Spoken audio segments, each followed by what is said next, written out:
Greetings, readers. I am the Bookworm. On my channel, I read short stories and books for you to relax to and enjoy. If you'd like to support my channel, please like and subscribe. I also have other socials listed below. There is also a link to my Patreon as well for those who'd like to sign up. If you become a member, you can vote on my next stories, get exclusive content, and a shout out. Thank you for coming to my channel. Get comfy, grab a blanket and a boba, and I hope you enjoy this story. The Celebrated Jumping Frog of Calaveras County by Mark Twain, as read by The Bookworm. In compliance with the request of a friend of mine who wrote me from the East, I called on good-natured, garrulous old Simon Wheeler and inquired after my friend's friend, Leonidas W. Smiley, as requested to do, and I hereunto append the result. I have a lurking suspicion that Leonidas W. Smiley is a myth, and that my friend never knew such a personage, and that he only conjectured that if I asked old Wheeler about him, it would remind him of his infamous Jim Smiley, and he would go to work and bore me to death with some exasperating reminiscence of him, as long and as tedious as it should be useless to me. And if that was the design, it certainly succeeded. I found Simon Wheeler dozing comfortably by the barroom stove of the dilapidated tavern in the decayed mining camp of Angels, and I noticed that he was fat and bald-headed, and had an expression of winning gentleness and simplicity upon his tranquil countenance. He roused up, and gave me a good day. I told him a friend had commissioned me to make some inquiries about a cherished companion of his boyhood, named Leonidas W. Smiley, Reverend Leonidas W. Smiley, a young minister of the gospel, who he had heard was at one time a resident of Angel's Camp. I added that if Mr. Wheeler could tell me anything about this Reverend Leonidas W. Smiley, I would feel under many obligations to him. Simon Wheeler backed me into a corner and blockaded me there with his chair, and then sat down and reeled off the monotonous narrative which follows this paragraph. He never smiled, he never frowned, he never changed his voice from the gentle flowing key to which he tuned his initial sentence.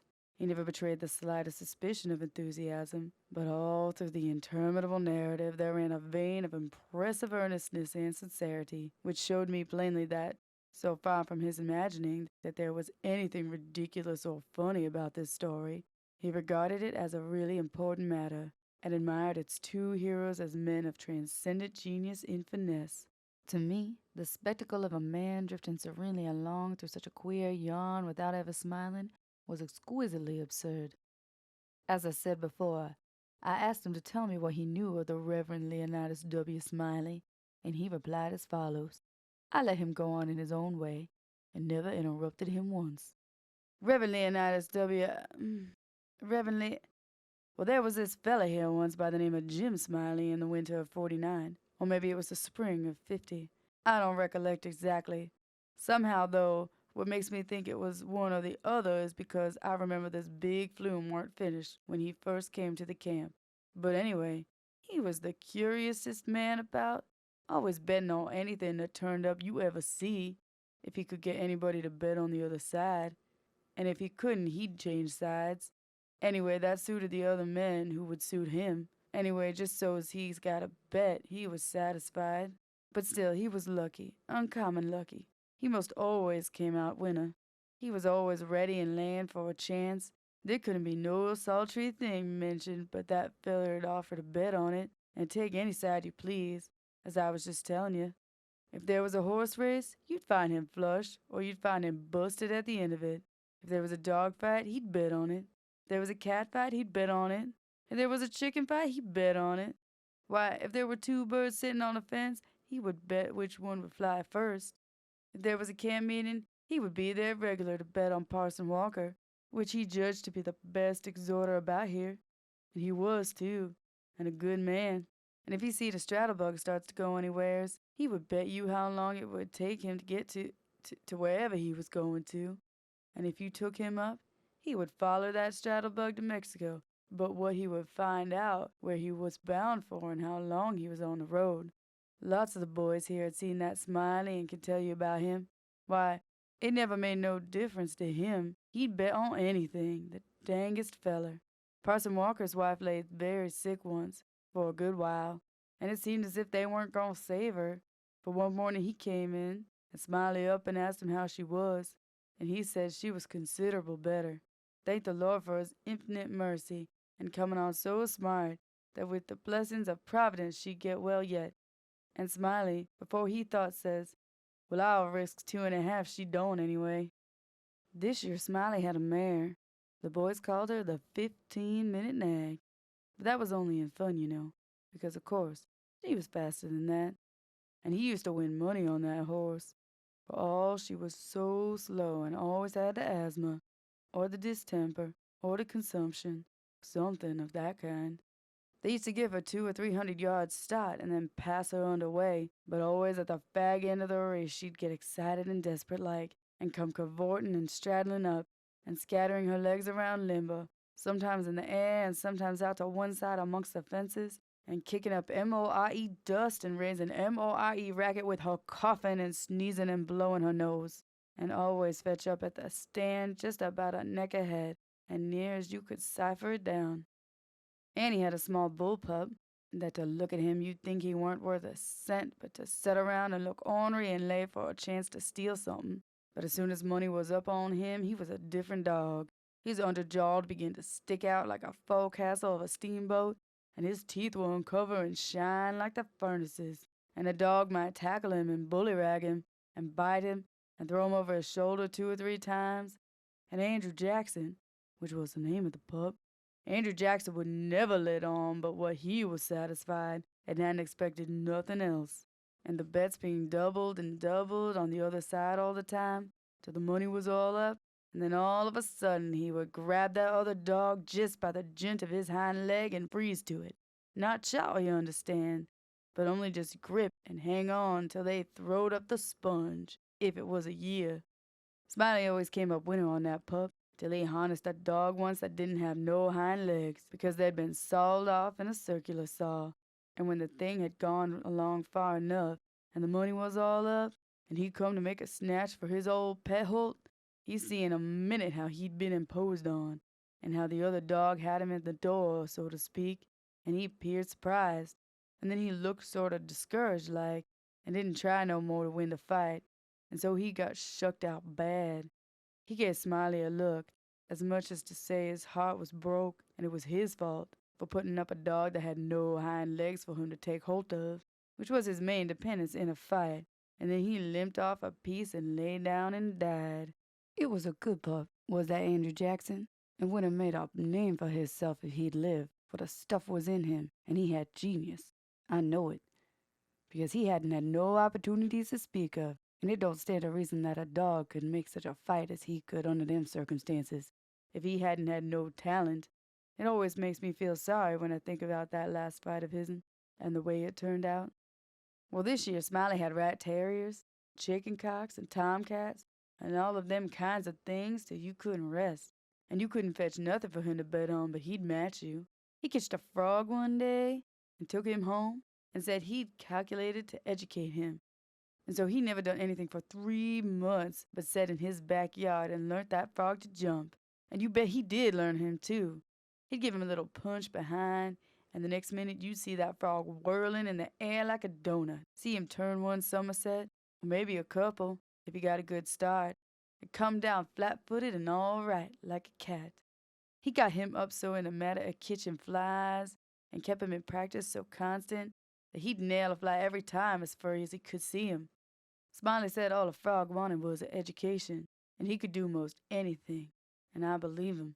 Why, I've seen him set Daniel Webster down on the floor, Daniel Webster was the name of the frog, and sing out, "Flies, Daniel, flies!" And quicker'n you could wink, he'd spring straight up and snake off a fly in the counter there, and flop down on the floor again as solid as a gob of mud, and fall to scratching the side of his head with his hind foot as indifferent as he had no idea he'd been doing any more'n any frog might do. You never see a frog so modest and straightforward as he was, for all he was so gifted, and when it came to fair and square jumping on a dead level, he could get over more ground at one straddle than any animal of his breed you ever see. Jumping on a dead level was his strong suit, you understand, and when it came to that, Smiley would ante up money on him as long as he had a red. Smiley was monstrous proud of his frog, and well he might be, for fellows that had traveled and been everywheres all said that he laid over any frog ever they see. Well, Smiley kept the beast in a little lattice box, and he used to fetch him downtown sometimes and lay for a bet. One day a feller, a stranger in the camp he was, come across him with his box and says, "What might be that you've got in the box?" And Smiley says, sorta indifferent like, "Might be a parrot, might be a canary, maybe, but it ain't. It's only just a frog." And the feller took it and looked at it careful and turned it around this way and that and says, so 'tis. Well, what's he good for?"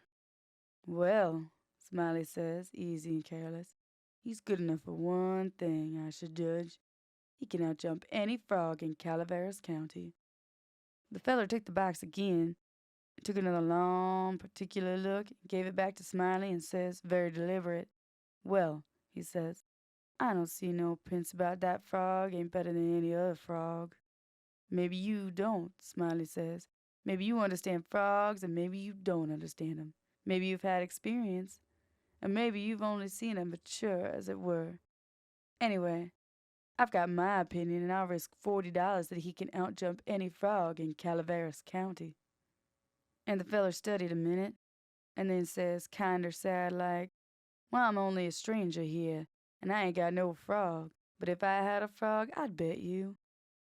And then Smiley says, "That's all right. That's all right. If you'll hold my box a minute, I'll go and get you a frog." And so the feller took the box, put up his $40 along with Smiley's, and sat down to wait.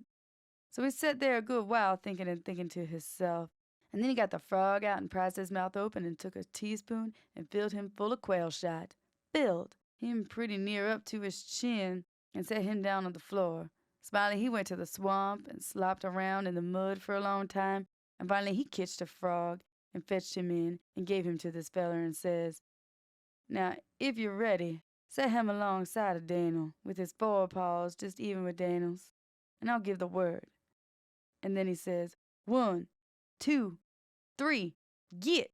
And him and the feller touched up the frogs from behind, and the new frog hopped off lively, but Daniel give a heave and hissed it up his shoulders so like a Frenchman, but it warn't no use. He couldn't budge. He was planted as solid as a church, and he couldn't no more stir than if he was anchored out. Smiley was a good deal surprised, and he was disgusted too, but he didn't have no idea what the matter was, of course. The feller took the money and started away, and when he was going out the door, he sort of jerked his thumb over his shoulder, so at Daniel, and says, very deliberate, "Well," he says, "I don't see no points about that frog that's better than any other frog." Smiley, he stood scratching his head and looked down at Daniel for a long time, and at last says, "I do wonder what in a nation that frog throwed off for. I wonder if there ain't something the matter with him. He 'pears to look mighty baggy somehow." And he kitched Daniel up by the nape of the neck and hefted him and says, "Why, blame my cats if he don't weigh 5 pounds," and turned him upside down, and he belched out a double handful of shot. And then he see how it was, and he was the maddest man. He set the frog down and took off after that fella, but he ain't never kitched him. And here Simon Wheeler heard his name called from the front yard, and got up to see what was wanted. And turning to me as he moved away, he said, "Just set where you are, stranger, and rest easy. I ain't gonna be gone a second." But by your leave, I did not think that a continuation of the story of the enterprising vagabond Jim Smiley would be likely to afford me much information concerning the Reverend Leonidas W. Smiley, so I started away. At the door I met the sociable Wheeler returning, and he buttonholed me and recommenced. Well, this year Smiley had a yeller, one-eyed cow that didn't have no tail, only just a short stump like a banana, and, however, lacking both the time and inclination, I did not wait to hear about the afflicted cow, but took my leave.